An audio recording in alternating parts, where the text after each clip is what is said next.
이 환난 가운데서 주께 부르짖은즉 들으시고 구원하시리라 하였나이다. 역대하 20장 9절 말씀입니다.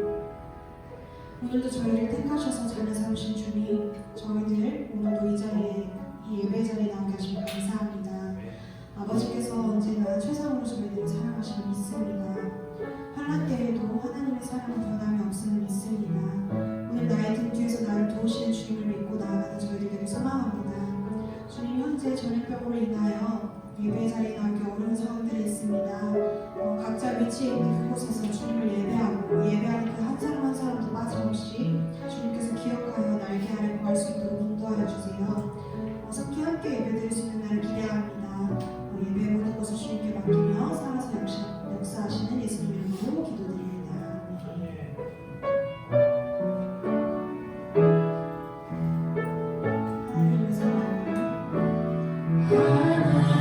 하나님의 사랑을 사모하는 자 하나님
믿습니다. 두려움으로 나아가는 것이 아닌 믿음으로 속히 이 모든 것들이 회복되길 간절히 원하며 다 같이 이 나라를 위해 기도하기로 합니다.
놀라우신 주님의 사랑을 믿습니다.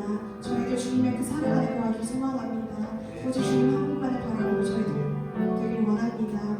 주님의 손길로 있어 저희들의 작은 시름에 응답하여 주시고 독수리 눈동자와 같이 저희들을 지켜주시고 주님의 날개 아래 거하는 저희들을 소망합니다. 어려운 상황 속에 두려워 숨는 것이 아닌 믿음으로 회복되길 간절히 원하는 다 같이 기도를 가지고 기도하시겠습니다.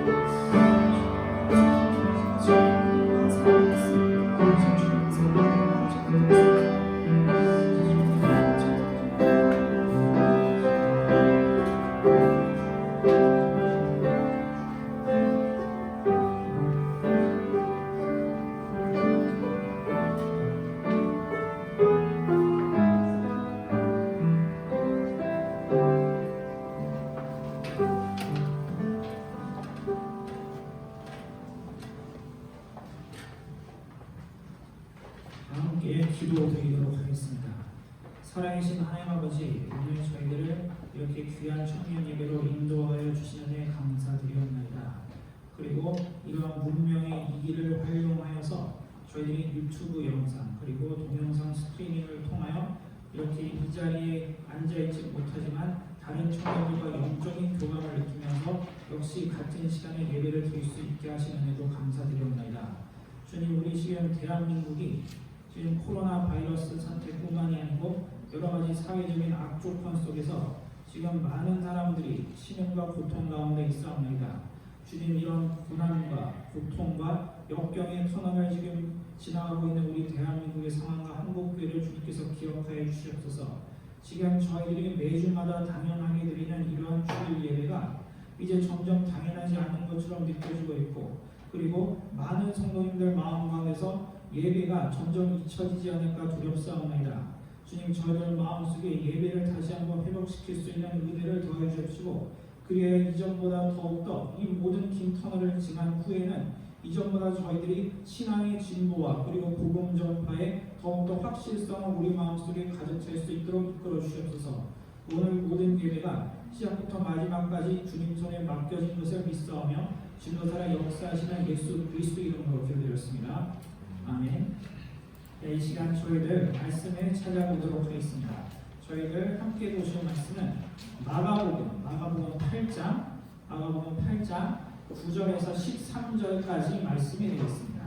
마가복음 8장 9절에서 13절까지 말씀이 되겠습니다. 마가복음 8장 9절에서 13절까지 말씀이 되겠습니다. 제가 보는 성경으로는 신약성경 66페이지 중에 있습니다. 조금 다를 수는 있습니다. 66페이지 아니면 아마 67페이지 둘 중에 하나일 것 같습니다. 마가복음 8장 9절에서 13절까지 말씀이 되겠습니다.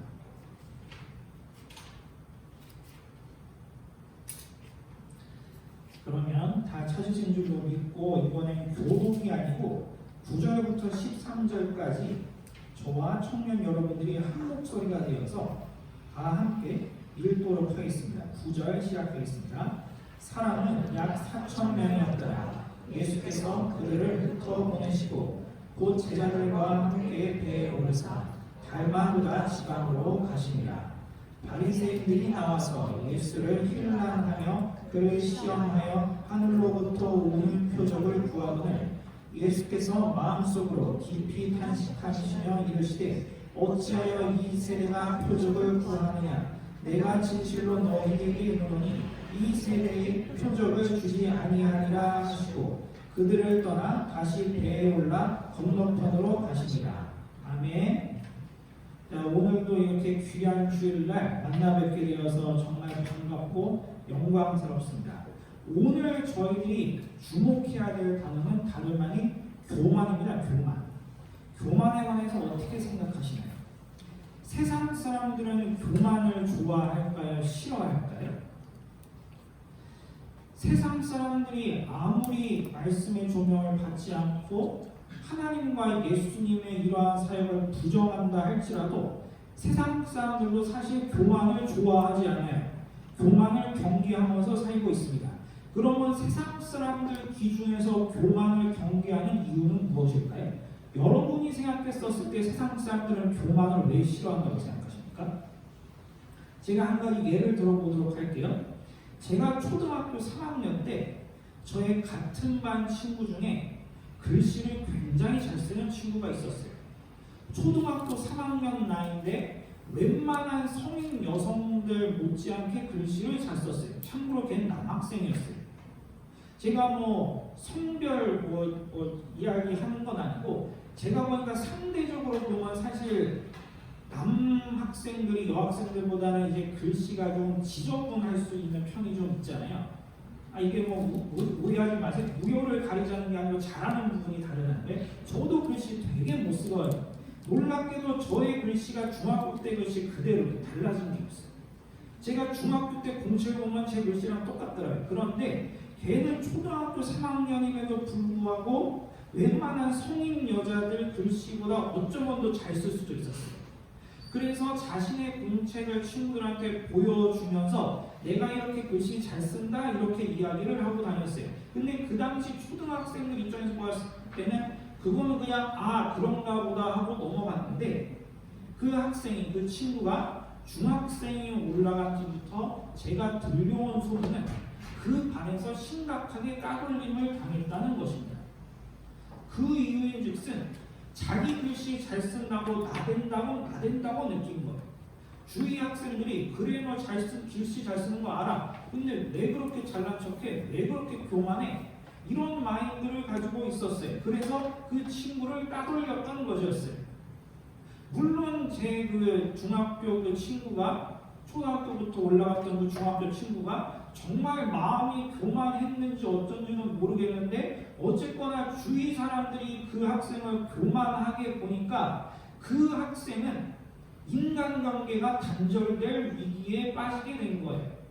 맞아요. 세상 사람들 관점으로 교만을 경계하는 가장 대표적인 이유 중에 하나는 교만하면은 인간관계에 문제가 생기기 때문이에요.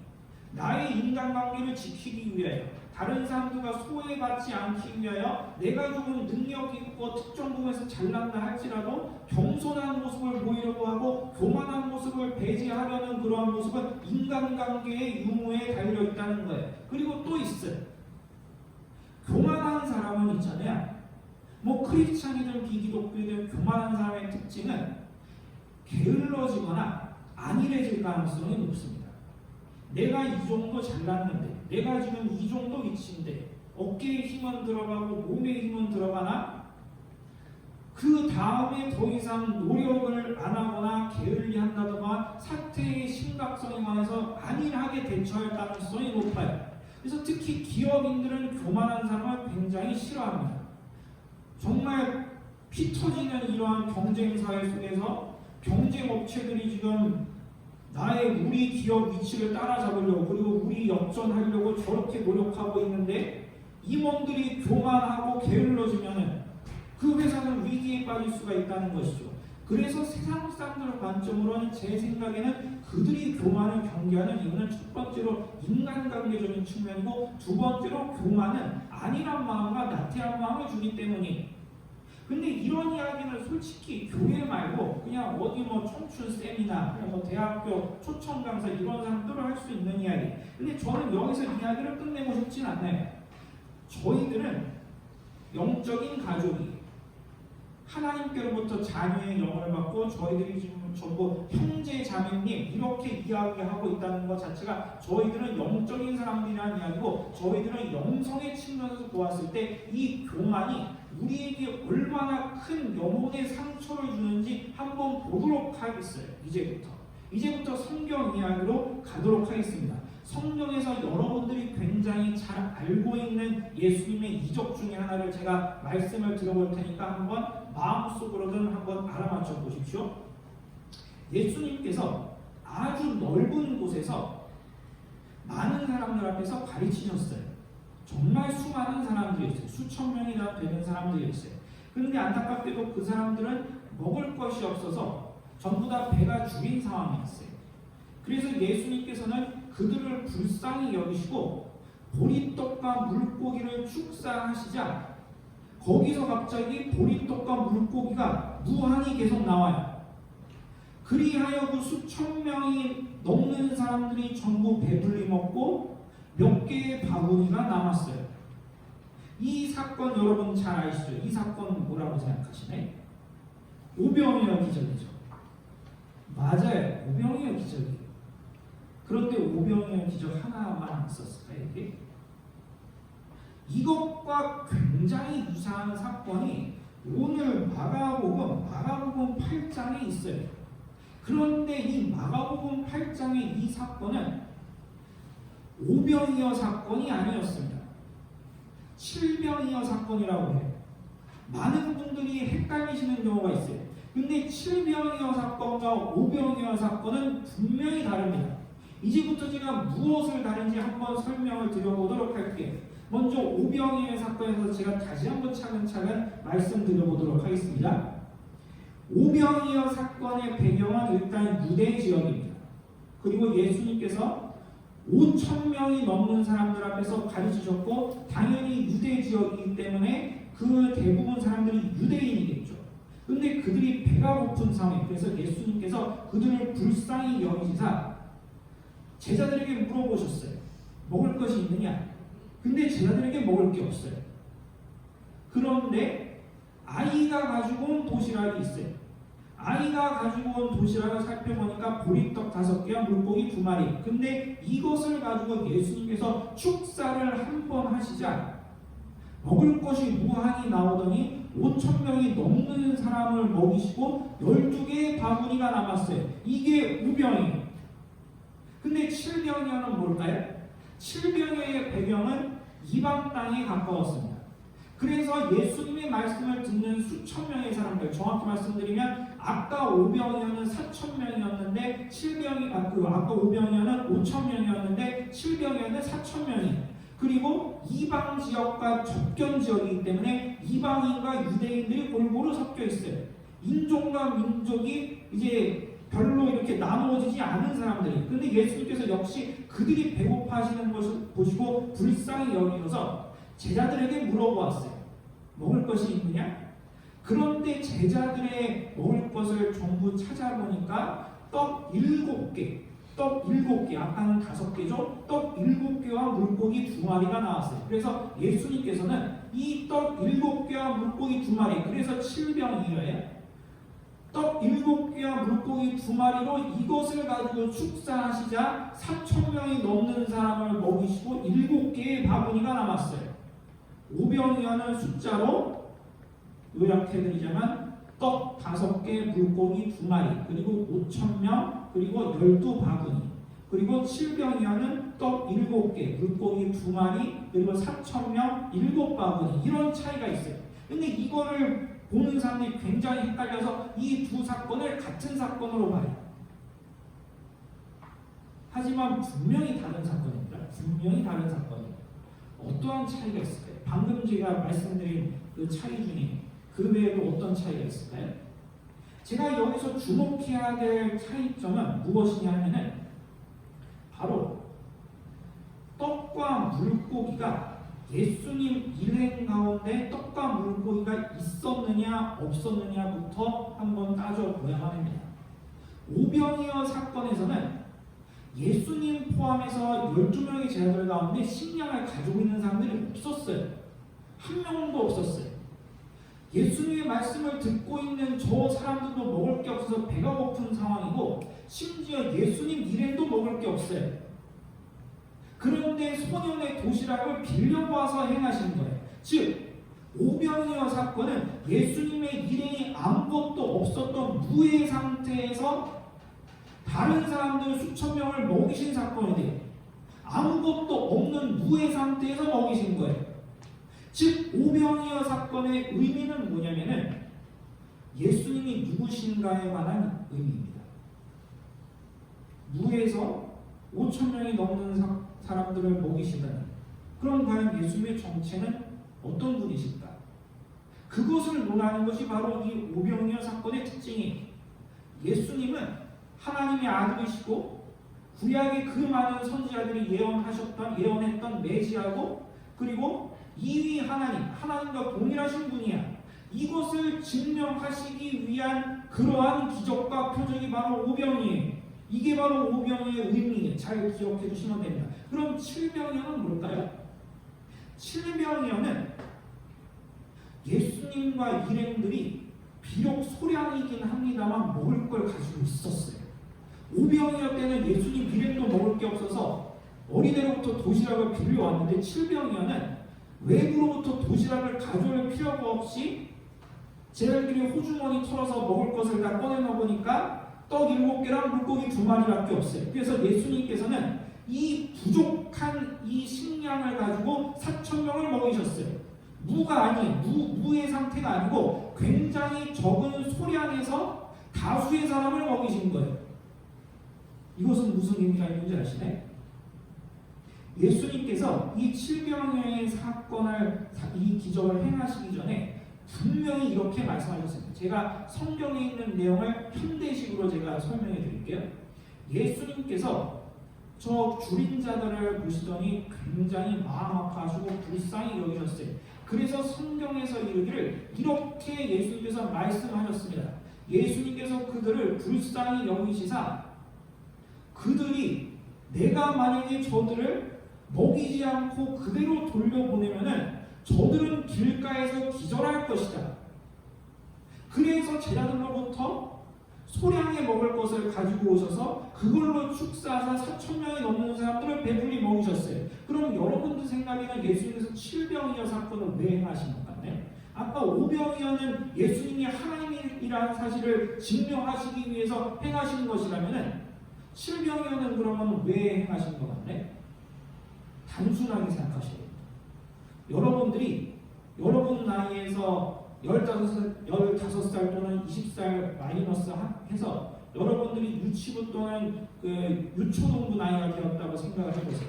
그러면은 그 어린아이들 학생 이 말씀을 들으면 칠병이어 사건을 들으면은 그들은 이 칠병이어를 어떻게 이해할 수 있을까요? 단순하게 생각해 보실래요? 의미가 뭔지 아시나요? 그냥 단순한 거예요. 예수님께서 저들을 불쌍히 여겨서 저들을 구제하신 거예요. 이거 외에 다른 설명이 있나요? 오병이어의 사건은 신학적으로 볼 때 굉장히 중요해요. 예수님이 누구신가에 대한 의미가 있는 게 오병이어지만 칠병이어는 그냥 단순하게 말 그대로 저들이 불쌍하니까 예수님께서 구제하신 거예요. 저들의 육신의 배고픔을 그냥 채워주신 건 너무 간단한 이야기예요. 그래서 여담이지만 여러분들 혹시 취직 고민하시는 분들 아니면 직장을 다니시는데 요즘 너무 경제가 어렵고 코로나 때문에 장사가 안 되고 힘들어서 이전보다 좀 힘든 그런 통장 잔고를 갖고 계신 분들 먹을 것과 입을 것 여러분 생활할 것 하나님께 간구하고 아뢰는 것 나쁜 걸까요? 아니면 좋은 걸까요? 좋은 거예요. 이 칠병이어 사건 보세요. 예수님께서 여기 앉아있는 사람들 불쌍히 여기시고 그들에게 직접 육신에 먹을 것까지 채워주셨잖아요. 그러니까 여러분들 혹시 경제적으로 힘들거나 고민이 있으면은 당장 엎드려서 하나님께 기도하세요. 그게 아주 좋은 거예요. 도리어 기도 안 하는 게 문제예요. 문제 그렇게 기도하시면은 도리어 하나님께서 여러분들을 기쁘시게 생각할 거예요. 정말 착하구나. 나의 사랑하는 아들, 딸이 나를 의지하는구나. 이건 여담이에요. 이 이야기는 여기서 끝날게요.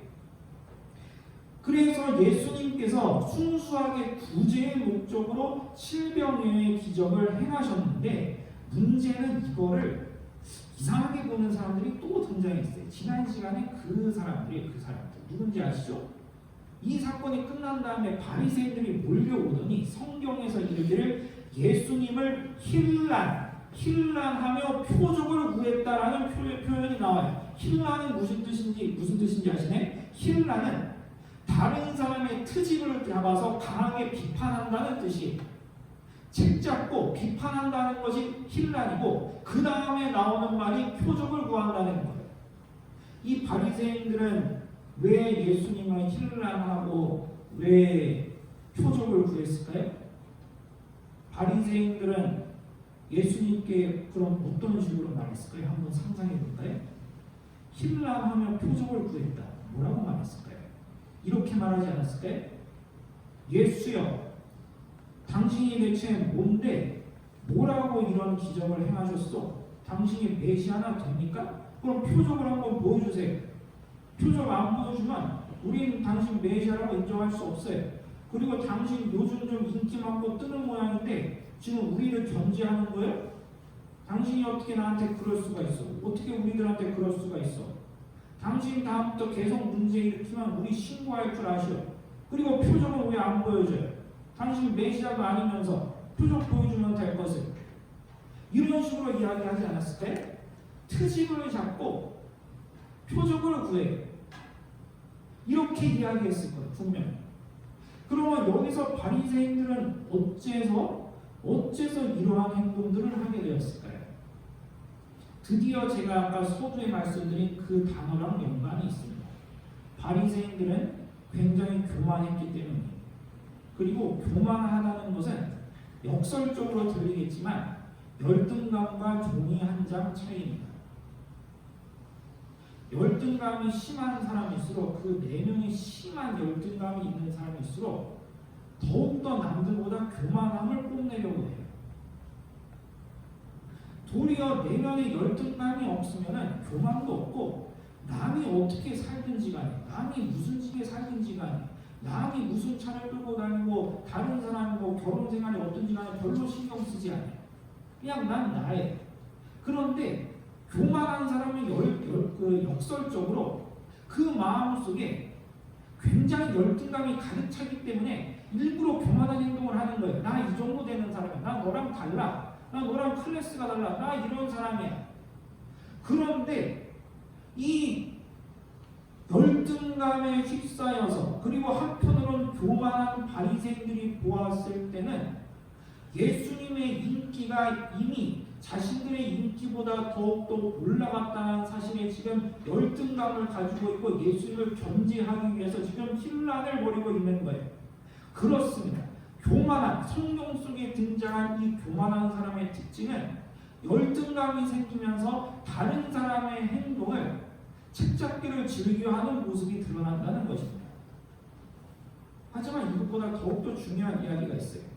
그 다음에 이어지는 표적을 구한다는 거예요. 이 표적을 구한다는 게 진짜 교만함의 정수입니다. 표적을 왜 예수님께 알려달라고 했을까요? 당신 표적 우리에게 알려주십시오. 그 당시 바리새인들은 자신들이 생각하는 메시아적인 기준이 있어요. 그리고 자신이 원하는 메시아적 상이 있어요. 바리새인들이 생각했을 때 메시아는 하늘로부터 내려오는 완전히 찬란한 영광 중에 오는 존재여야지만이 메시아고, 그리고 정치적인 파워와 강력한 무력을 가지고 있어서 이전에 다윗 왕보다 더욱더 강한 힘과 지위와 정치력을 가지고 있어서 저 악한 악의적인 로마 제국을 쓸어버리는 그런 모습을 가진 게 메시아라고 생각하고 있어요. 그들이 생각하는 메시아의 표적이 그거고 그들이 생각하는 메시아의 기준이 그거예요. 근데 예수님을 보세요. 예수님이 그러신 분이었을까요? 하늘로부터 영광 중에 내려오신 분이 아니고 도리어 좀센 표현이긴 합니다만 짐승이 사는 마국간에 심지어 짐승 밥통에 누이신 아기 예수님이 바로 예수님이, 그 누구보다도 낮아지신 분이 심지어 나사렛 시골 출신이, 게다가 또 집안이 또 완전 잘 사고 귀족도 아니고 목수 집안이에요. 그러면은 그 바리새인들이 생각하는 메시아적 기준으로 보았을 때 예수님은 미달이, 그래서 표적을 구해달라고 하는 거예요. 당신이 우리가 생각하는 메시아적 기준이 있고 우리가 원하는 표적이 있는데 이거 우리한테 보여주지 않으면 우리는 당신 메시아라고 인정할 수 없어. 당신은 메시아가 아니야. 이 말이 얼마나 교만한 말이냐면, 사실은 바리새인들은 말로만 내가 메시아 기다린다, 내가 메시아가 하루속히 오기를 정말 원합니다, 이렇게 기도만 할 뿐이지 사실은 바리새인이 메시아보다 더 위에 있어요. 우리가 인정하는 존재만 메시아라는 거예요. 그러면 메시아가 위인가요? 바리새인이 위인가요? 교만도 이런 극치의 교만이 없어요. 예를 들면은 여러분들 수능 보신 청년분들, 그리고 아르바이트는 직장인은 면접 보신 분들, 면접관이 여러분한테 뭐라고 질문하나요? 누구누구 씨는 앞으로 포부가 뭐예요? 그리고 이번에 1차 합격했는데 2차 합격은 당신 좀 힘들 것 같아요. 그리고 이제부터 우리가 묻는 질문에 한번 원하는 답을 해보세요. 그리고 나중에 결과가 나왔는데 2차 면접에서 우리가 원하는 답과 그리고 대답을 하지 못했기 때문에 다음에 지원을 하십시오. 정말 안타깝습니다. 그냥 예의상 해주는 위로죠. 그러니까 마치 면접관이 신입사원 뽑듯이, 면접관이 대학교 신입생 뽑듯이 그들이 설정하는 기준대로, 그리고 우리가 원하는 답을 들려주지 않으면 당신은 우리 사원이 아니에요. 당신은 우리랑 같이 일할 수 없어요. 당신은 우리 학교의 학생이 될 수 없다는 거예요. 바리새인이 면접관이고 메시아가 면접 보는 학생 같아요. 바리새인이 대기업 인사과 같고 인사과 임원 같고 메시아가 신입사원 같아요. 바리새인이 예수님한테 표적을 요구했다는 게 한번 팔짱 끼면서 당신이 우리한테 메시아인지 한번 증명해봐 이러는 거예요. 이러한 교만이 굉장히 위험한 이유를 이제부터 말씀드려보도록 하겠습니다. 제가 아까 칠병이어는 어떠한 의미가 있다고 제가 말씀드렸죠? 너무 간단하잖아요. 그냥 예수님이 그 사람들 불쌍히 여기시니까 구제하신 것뿐이에요. 배고픔을 채워주신 것뿐이에요. 그런데 지금 이 교만한 바리새인들이 이 너무나 단순 명료한 이 칠병의 복음을 해석하고 있는 수준을 보세요. 첫 번째로 열등감에 휩싸여서 저 예수란 자가 우리의 인기를 뺏어가기 위한 저 간악한 수수를 부린다라고 이렇게 꼬아서 생각하지 않나. 그리고 표적을 구하면서 당신이 메시아가 돼요? 하면서 교만한 행동을 하지 않나. 다들 자기 멋대로 너무나 순수한 이 복음을 자기 멋대로 잘못 해석하고 있어요. 맞아요. 교만한 사람의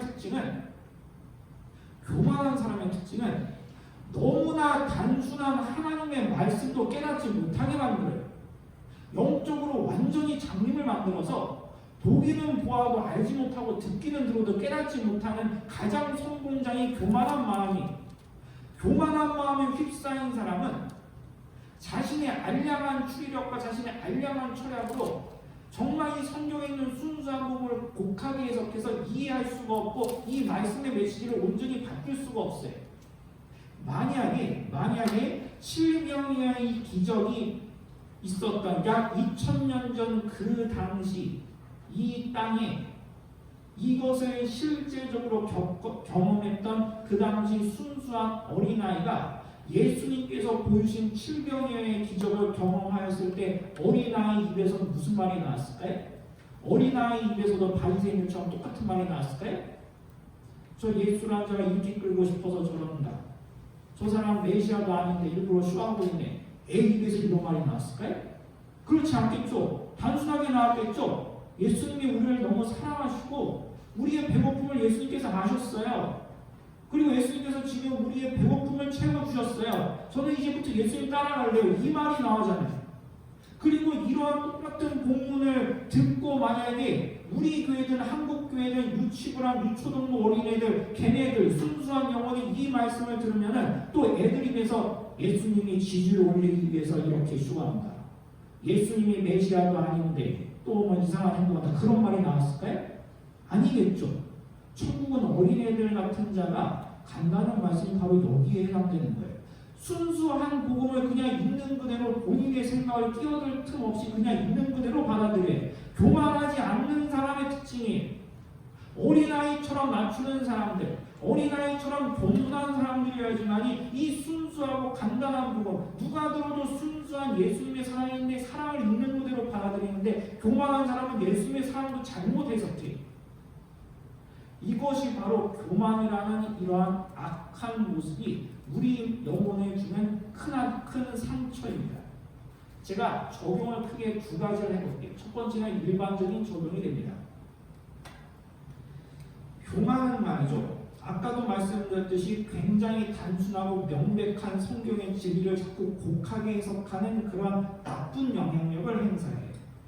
그러면은 이렇게 단순한 메시지를 우리가 만약에 교만한 마음이 있어서 이것을 잘못 해석하고 아니면 보기는 보아도 깨닫지 못하면 무슨 일이 벌어질까요?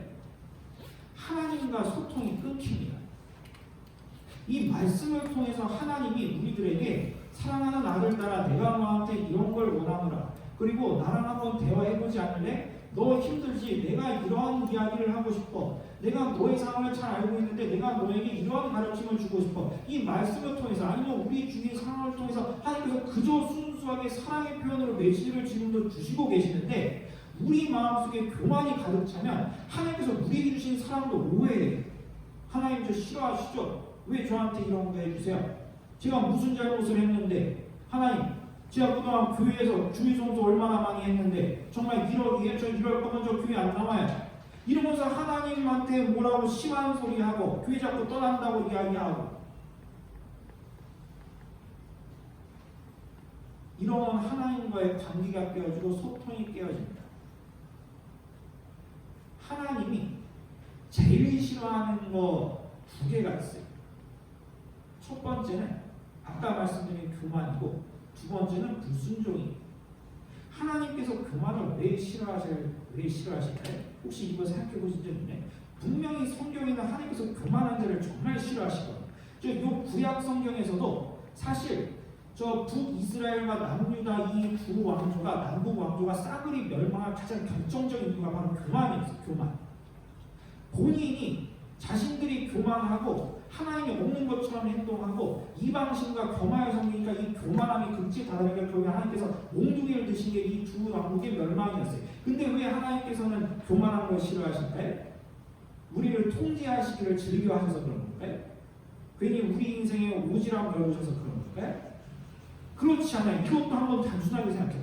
오늘만큼은 그냥 단순하게 생각해봤으면 좋겠어요. 단순한 거예요. 하나님이 우리와 소통하고 싶어 하시는데 교만한 마음이 있으니까 우리와 소통이 안 돼요. 그래서 하나님께서는 교만을 싫어하시는 거예요. 여기 앉아 계신 청년 여러분들과 하나님이 소통을 하고 싶어 하시는데 저희들 마음속에 교만함이 가득해요. 그러면 하나님이 우리가 미워서 교만함을 정죄하시는 것이 아니라 내가 사랑하는 너희들과 대화하고 소통하고 싶고 더욱더 친밀해지고 싶은데 너희들 마음속에 교만이 가득하다. 그거 제발 바꾸지 않을래? 그 교만한 마음 제발 버리지 않을래? 라고 저희들과 소통하고 싶으시기 때문에 교만함을 싫어하시는 거예요. 이게 바로 첫 번째 일반적인 적용이에요. 삶 속에서 고백하셨으면 좋겠습니다. 두 번째 큐티적인 적용을 해볼게요. 여러분들 큐티 잘 하고 계시죠? 여러분들 큐티할 때 기도하시고 시작하시나요? 꼭 기도하시고 시작하셔야 됩니다. 진짜 달라요. 기도하고 시작하는 거랑 기도도 안 하고 오늘 또 이거 해야지 시간 아까운데 기도하지 말고 그냥 이거 성경만 보고 해야지. 차이가 있어요. 일단 전제는 기도를 꼭 하시고 말씀을 보셔야 되는 거고 이제부터 기도하실 때 이러한 기도는 한두 문장만 추가해 보세요. 하나님 제가 오늘도 이 큐티 말씀을 통하여 이제부터 하나님과 소통하길 원하는데 제 마음속에 교만한 마음이 있다면 이 교만한 마음 전부 무너뜨려 주세요. 나의 교만함으로 이 말씀을 잘못 해석하지 않게 저를 바른 길로 이끌어 주세요.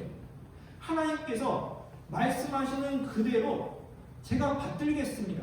이런 기도를 하고 해보세요. 그럼 분명히 제가 장담하는데 이러한 기도 습관이 있다면 다음부터 이 말씀이 또 다르게 느껴질 거예요. 다음부터 어떻게 되냐면 사실 저희들은 자기의가 다 있어요. 저도 솔직히 자기의 있어요. 제가 최근에 자기의가 너무 많이 드러나서 회개를 한두 번 한 적이 아니에요. 특히 결혼 준비할 때 자기의가 제가 없는 줄 알았는데 너무 많이 드러나가지고 많은 일들이 있었죠. 이거는 나중에 그냥 사석에서 그냥 제가 기분 냈을 때 말씀을 드릴게요. 저도 제가 이렇게 죄인인 줄, 저도 분명히 죄인이라고 분명히 알고는 있었는데 자기의가 드러나니까 아, 내가 여전히 나도 악하구나, 이걸 깨달았어요. 그래서 제가 여러분들이 죄를 잘못했고 여러분이 혹시 잘못했다고 할지라도 저의 꼬라지를 보니까 제가 정죄를 잘 못하겠을 정도로 저의 악함이 드러났던 거예요. 최근에 자기의. 근데 이런 저도 큐티를 할 때 하나님, 저 못된 거 보는 거 아시죠? 제가 이 목사인데 분명히 저도 하나님께서 저에게 목사 타이틀을 허락하셨고 부족하지만 말씀을 강론할 수 있는 선지적 사명을 주셨는데 저도 못된 거 보는 거 아시죠? 제발 저의 악함으로 이 성경을 잘못 해석하지 않게 하여 주세요. 게다가 저는 또 저만 말씀 묵상하는 게 아니고 제가 묵상한 말씀을 타인한테 전달해야 되는 사람인데 저의 악함으로 인하여 다른 사람들에게도 악한 영향을 주지 않도록 제발 저의 교만한 마음을 없애주세요. 이런 기도를 한 뒤부터는, 그뒤부터 이 말씀이 분명히 나에게 따가운 말씀을 주고 자꾸 나의 마음을 불편하게 하는 말씀이 있다 할지라도 제가 결국엔 감사함으로 바꾸게 되더라고요. 이 말씀을 통하여 이상아, 너는 왜 그렇게 앉아있어? 이 말씀을 통하여 이상아, 너가 그러면 안 되지. 너가 목사인데, 너가 교역자인데 왜 다른 사람이 자꾸 참여를 하면서 그렇게 생각해? 그리고 왜 특정 누군가를 향하여 자꾸 그렇게 미운 마음을 자꾸 들려고 해? 그러면 안 되지. 근데 이전에 이런 말씀을 들으면 아무리 하나님의 말씀이라도 이 말씀보다는 다른 위로되는 말씀을 좀 찾아보고 싶은데, 이런 마음이 들었었는데 나의 마음을 내려놓고 내 교만함을 버리고 자기를 버리는 기도를 하고 이러한 교만이 얼마나 우리 마음에 상처가 되는지 경각심을 가지고 큐티를 하고 저도 말씀을 보는 순간, 분명히 이 말씀을 듣는 이 순간에는 내 마음이 편치 않다 할지라도 나중에 이런 말이 나오게 되더라고요. 하나님, 그 말씀을 주셔서 감사합니다. 이 말씀을 통해서 제가 더욱더 성화가 될 것 같습니다. 하나님, 제 마음속에 찔리는 말씀이든 제 마음속에 따뜻한 말씀이든 전부 다 하나님의 말씀인 줄 저는 믿고 고백하고 받들겠습니다. 이러한 마음가짐이 저와 청년 여러분들 가족 속에, 여러분들 마음속에 언제나 가득하길 바랍니다. 교만함을 이기십시오. 교만함은 하나님과 우리 사이를 방해하는 최악의 적 중에 하나입니다. 여기까지 하고 이 시간 함께 찬양 드리도록 하겠습니다.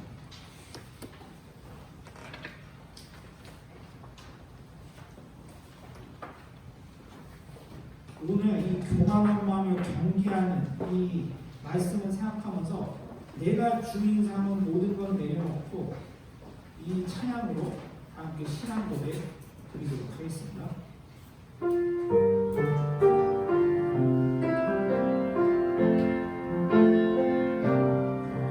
내가 주인 삼은 모든 것 내려놓고 내 주 대신 주 앞에 나가 내 사랑했던 모든 것 내려놓고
저희들 마음속에 있는 교만을 전부 깨부수는 그런 기도를 했으면 좋겠습니다. 그런데 교만한 마음을 깨부수기 위해서는 반드시 이것이 선행이 되어야만 합니다. 그것은 무엇이냐면은 바로 회개가 반드시 필요합니다. 하나님, 제가 과거에 이 말씀을 보고 제가 특히 좋아하는 말씀을 취사 선택했던 교만한 마음이 있었습니다. 하나님, 제가 다른 형제자매들보다 우월함을 내심 뽐냈습니다. 하나님, 제가 우리 가족이나 그리고 다른 사람들보다 제가 더욱더 낫고 제가 더욱더 영성이 있다는 사실을 제가 뽐내면서 다녔습니다. 이러한 교만한 나의 과거를 먼저 회개해야지만이 저희들 마음속에 교만함이 깨어지고 겸손이 자리 잡게 돼요. 이 시간 저희들 두 가지 기도 제목을 놓고 기도드릴 텐데요. 첫 번째로 우리 마음속에 있는 교만했던 과거를 고백하는 그런 기도와, 그리고 두 번째로 우리 마음속에 있는 교만함이 없어지고 하나님께서 주신 최고의 성품인 겸손한 마음으로 가득 차게 해달라는 소원 기도와 함께 드리는 시간 갖도록 하겠습니다. 함께 기도드리도록 하겠습니다. 아버지, 이 시간 저희들 아버지 말씀을 통하여 아버지 저희들이 아버지 말씀을 기도하옵나이다. 아버지 주님, 제가 정말 교만한 자였사옵나이다. 아버지 주님, 제가 말씀을 전달하는 자였는데, 아버지 주님, 제가 말씀을 공부하는 자였는데, 아버지 전달하기 때문에 내가 듣기 좋아하는 말씀을 듣고 내가 듣기 싫어하는 말씀을 공부하시고 나한테 정말 좋아하는 말씀이었사옵나이다. 아버지 하나님의 말씀을 전달해 주시고 있는 하나님의 말씀인데 그 중에 정말 원하는 것과 제가 성경을 인도하였으면 아버지가 감동하는 시간 되겠사옵나이다. 아버지 저의 마음속에 이러한 교만한 마음을 아버지 주시고 아버지가 감동을 주옵소서. 하나님께 다시 한번 성도를 간절히 구하시고 원하옵나이다. 아버지 그리고 저희들이 아버지가 교만한 마음을 위해서 아버지께서 정말 하나님께 겸손한 성품을 저희들이 가득 차 있는 것까지 되어 주시옵소서. 아버지 이런 교만을 주님께 주시 않도록 하여 주시옵소서. 아버지 이런 교만이 우리가 아버지 또 성품이 되었나이다. 지금 당장 이 코앞에 있는 것이 교만이었나이다. 아버지 저희들이 이 일이 없다고 아버지 당장 시간을 다시 한번 기회를 주옵소서. 아버지 이런 저희들이 아버지 저희들이 이런 교만을 대만하시는 주여 주시옵소서. 아버지 성품이 오셨고 하나님 주시는 이 말씀을 어떻게 받는 자가 될 수 있도록 알려주시옵소서. 아버지 하시는 것을 바랍니다.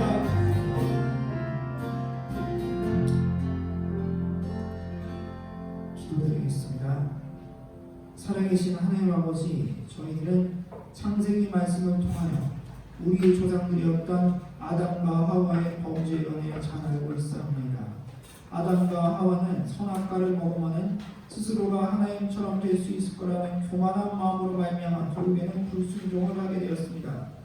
이 세상 인류가 최초로 지은 죄가 바로 교만과 불순종이고, 그리고 이 교만은 저희들과 먼 죄가 아니라 저희들 코앞에 있는 죄이며 저희들이 삶 속에서 언제나 저희들을 넘어뜨리는 죄이옵나이다. 주님, 저희들은 이제 다시는 교만에 굴복하지 않도록 하게 해주시고, 언제나 교만한 마음에 지고 살아왔지만 이제는 언제나 승리하는 저희들 될 수 있도록 하게 해주옵소서. 그리하여 저희들이 교만한 마음을 극복한 뒤에 이전보다 더욱더 하나님과 아름답게 깊이 소통하기를 간절히 바라고 원하고, 오늘 하루 그리고 오늘 이 예배 시간 그리고 집에 돌아가시는 청년들 마음 가운데서도 겸손한 마음을 통하여, 교만이 아닌 겸손한 마음을 통하여 하늘의 메시지를 온전히 받들고 그대로 순수하게 믿는 어린아이 같은 그러한 신앙이 될 수 있도록 하게 해주옵소서. 예수님의 이름으로 기도드렸습니다. 아멘.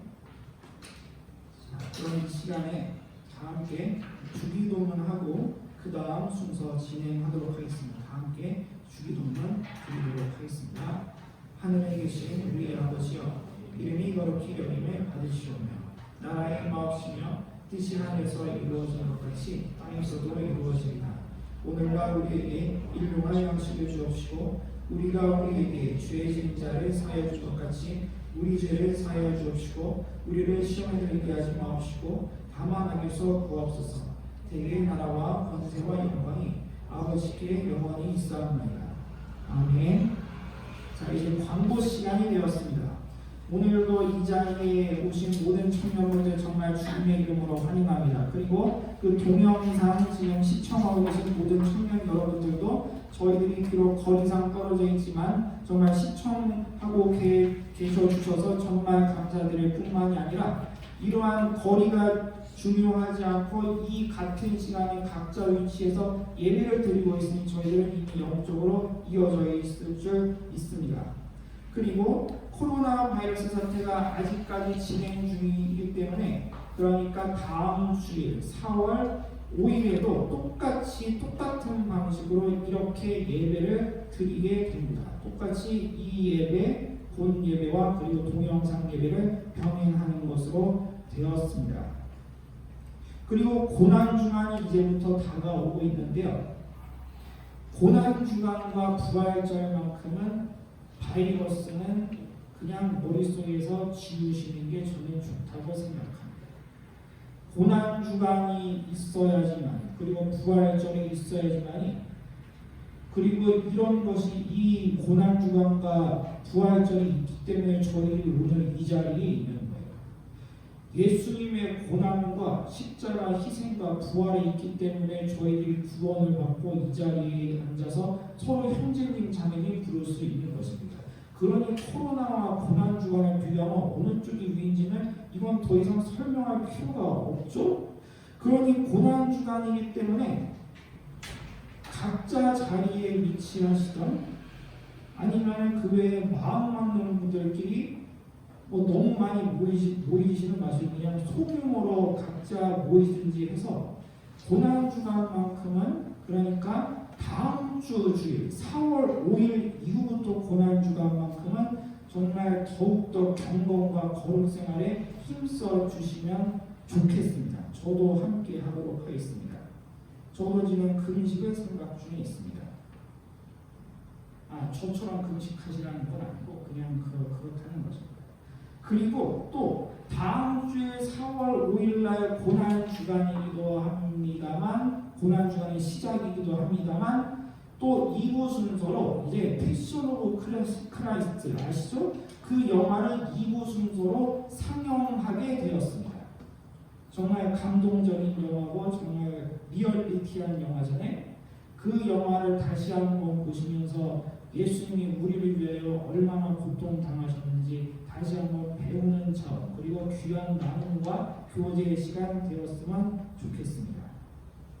여기까지 하도록 하겠습니다. 정말 오늘 예배를 참석해 주셔서 감사하고 동영상 방에 계신 모든 분들도 진심으로 예수님의 이름으로 감사하고 사랑합니다. 수고 많으셨습니다. 자, 그럼 박수 치고 손을 들면서 수고 많으셨습니다.